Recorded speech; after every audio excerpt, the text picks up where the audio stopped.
Okay, picture this. Yeah. A skull, right? Found in Menot Cave in Israel back in 2008. Mm-hmm. But here's the thing. It's 55,000 years old.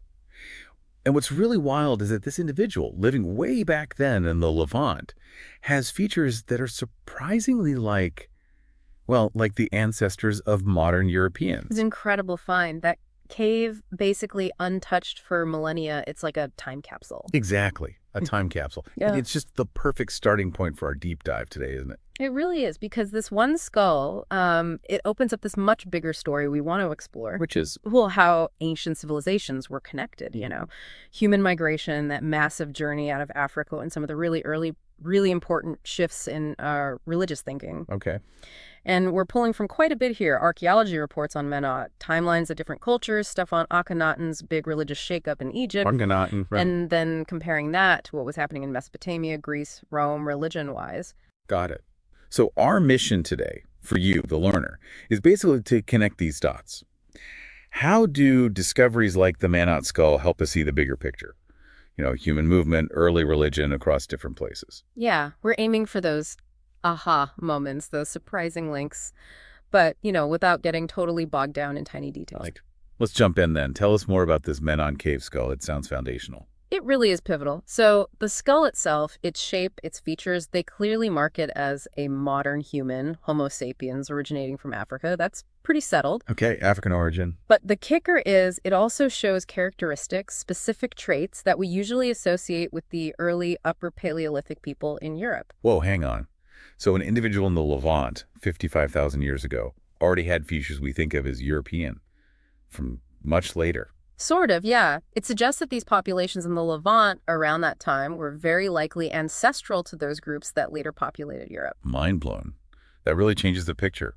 It does. And the research, published in PNAS, Kent State was involved too. It really digs into this. And it's not just the skull. Inside the cave, there's evidence for early collective behaviors, even symbolism. Symbolism. Like too. 55,000 years ago. What does that even look like? Well, the studies point to possible ritualistic activities, and interestingly, maybe by both early modern humans and Neanderthals, deeper in the cave system. Both. Sharing the space, or at least using it. Essentially, the cave was big. Apparently, it could hold maybe 100 people. So it hints at, early social complexity, maybe even some kind of spiritual expression taking shape. Wow. Okay, so how does this fit into the bigger out-of-Africa migration timeline?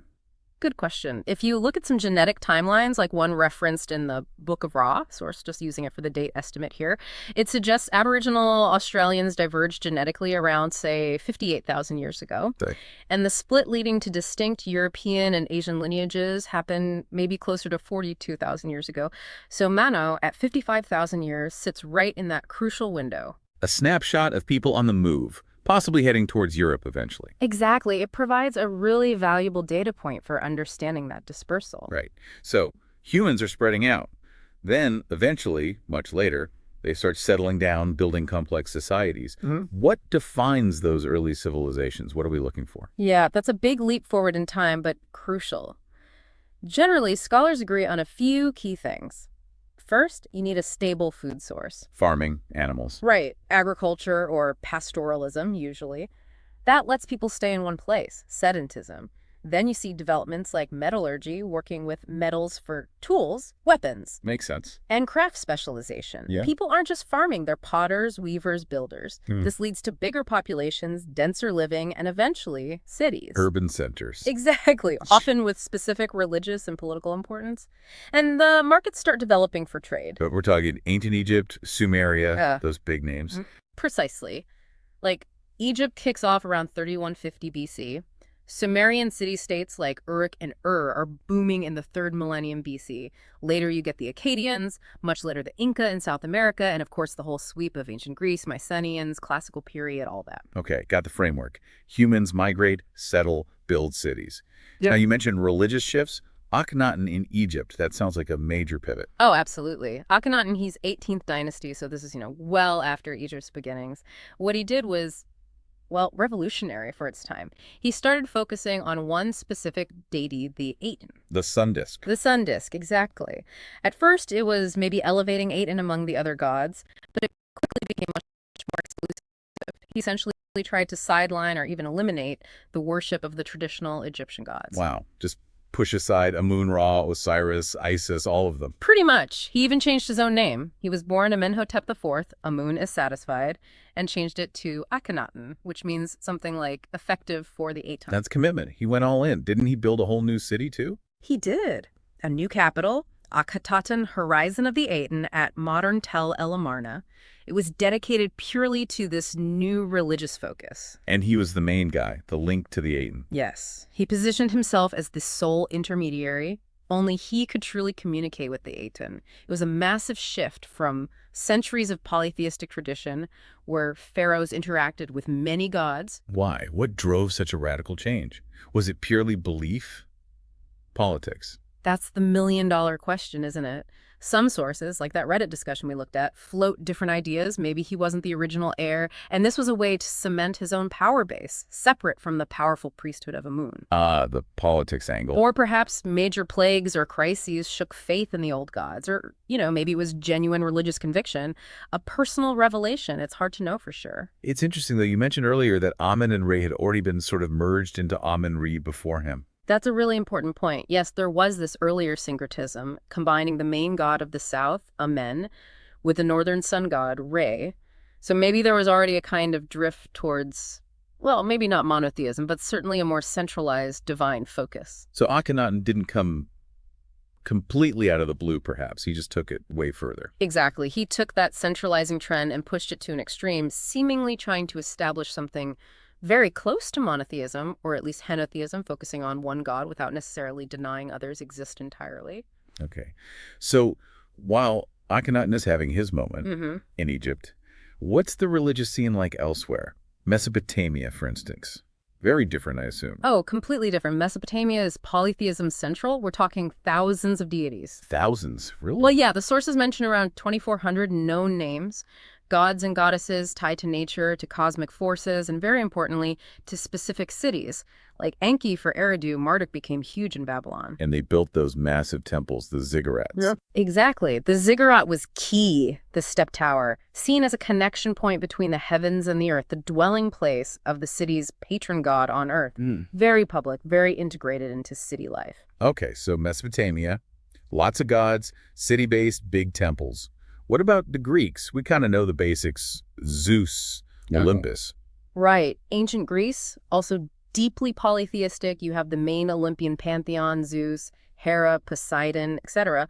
But also tons of lesser gods, nature spirits, local heroes who received cult worship. So similar structure in a way, a hierarchy of deities. Sort of, but what's interesting in Greece is that practice often seemed more important than strict belief or dogma. The rituals, the sacrifices, often animals like sheep, the festivals, maintaining the temples. That was the core of religion for many. And their afterlife. Hades. Yeah, the concept of an underworld, Hades, ruled by the god Hades. Though ideas varied, generally it wasn't a place of reward or punishment like later concepts, more of a gloomy, shadowy existence.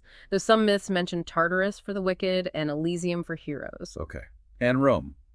They always seem to borrow a lot, didn't they? Definitely. Roman religion is famously syncretic. They saw parallels between their gods and the gods of people they conquered or interacted with, especially the Greeks. So Jupiter is Zeus, Juno is Hera, and so on.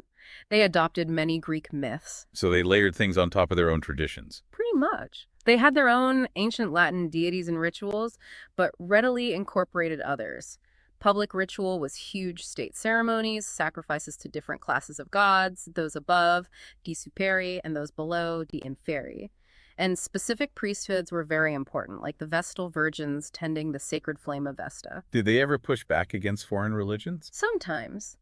While generally tolerant or absorptive, there were periods where certain practices, especially mystery cults from the East like those of Isis or Mithras, were viewed with suspicion or even temporarily suppressed. They liked order and sometimes saw foreign rites as potentially disruptive. Astrology, for example, sometimes faced crackdowns. So Egypt has this brief, intense flirtation with monotheism under Akhenaten, while Mesopotamia, Greece, and Rome are bustling with polytheism, though Rome is also absorbing things left and right. How connected were these worlds? Did ideas travel? That's the big question, isn't it? Given the timescales, Manak Cave predates these civilizations by tens of thousands of years, it's likely a lot developed independently. That basic human need to explain the world, to connect with something bigger, it probably sprouted in unique ways everywhere. But they weren't totally isolated, surely. Trade, war. Absolutely not isolated. Trade routes crisscrossed the Mediterranean and Near East. Empires rose and fell. People moved. Soldiers traveled. Remember that mention of Canaanite mercenaries potentially being in Egypt during Akhenaten's time? Right. That hints at the kind of mixing that went on. Ideas definitely could have traveled along with goods and people. Maybe not direct theological borrowing in all cases, but influence, shared stories, ritual ideas. It's very possible. It all comes back to movement, doesn't it? Right. From those first steps out of Africa, evidenced by finds like the Manos skull, setting the stage for everything that follows. Precisely. That 55,000-year-old skull is like a physical anchor point for that deep history. It represents that initial human expansion that eventually led to these diverse, complex societies, each grappling with the cosmos in their own way. So summing up, Mano Cave gives us this incredible glimpse into early human migration, way before the rise of these big ancient civilizations. Yeah, and those civilizations, when they did emerge in places like Egypt, Mesopotamia, Greece, Rome, developed really distinct religious systems, mostly polytheistic, deeply woven into the fabric of society. With Akhenaten's revolution in Egypt being this fascinating kind of standout moment, pushing towards one god. A radical experiment, really, that ultimately didn't last but shows the dynamism even within ancient religious thought. But whether polytheistic or that brief moment of near monotheism, these early belief systems were clearly vital. They shaped worldviews, legitimized power, guided daily life. It really makes you think, doesn't it? How that same fundamental human impulse to understand, to find meaning, could lead to such incredibly different expressions, from thousands of Mesopotamian gods to Akhenaten's singular Olten. Absolutely. And it leaves you wondering, what else is out there? What other clues are buried, like in Mano Cave, that could show us more about how these ancient peoples influenced each other, perhaps in ways we haven't even imagined yet? A provocative thought indeed. How might that constant movement and interaction of people have subtly shaped these very different spiritual paths across the ancient world?